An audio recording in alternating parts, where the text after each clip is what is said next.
we're going to start our next bag, and for next design we're going to try to use this fan brush. Let's dip a little bit gently in our acrylic. Then let's try it how it works here, because there could be different angles. We're going to use brush in variety of different angles like this. So try in a paper before you feel like, you know what, you're comfortable. If you're not comfortable, I will show you other brushes to try. Let's do that. And again, as far as size, it doesn't matter what size you choose. And do it boldly. There is no perfection. We can start in the bottom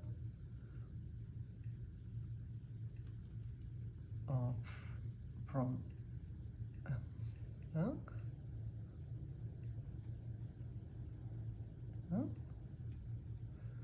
feel a little bit in the middle,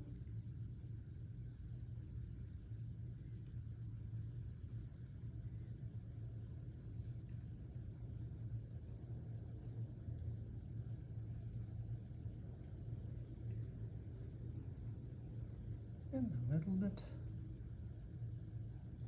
longer branches at the bottom. We can leave it as one, or we can add a few sisters and brothers. Let's try using brush like this.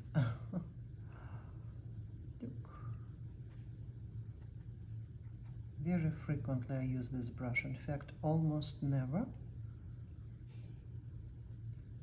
so I'm not 100% comfortable, but I know that some artists prefer this brush.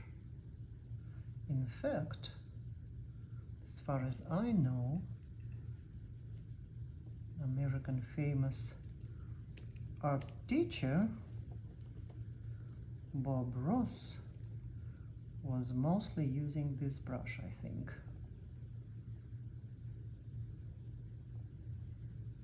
Let's feel a little bit more.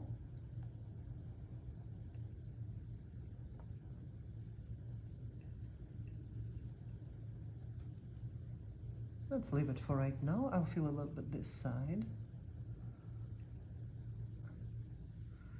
It's a little bit crooked, but you know, I'm so not used to this brush because I'm not using it. But again, I really don't care, because fun is the most important thing. Oh, I changed my brush, but I could use the same back of this brush, the same brush. So, and let's do our favorite snow, falling snow. Those dots really add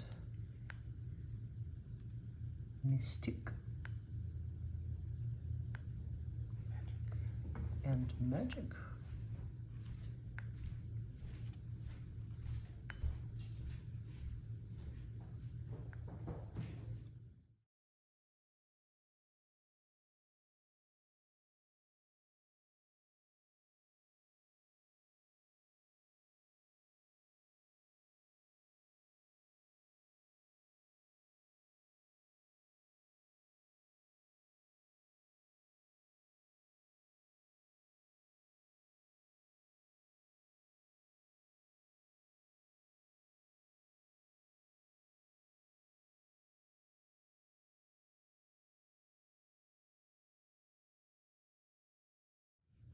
For fun, I decided to do a few strokes here, as you notice.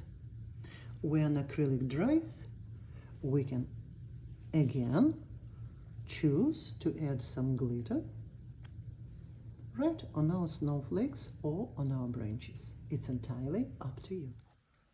Few snowflakes, and we are done.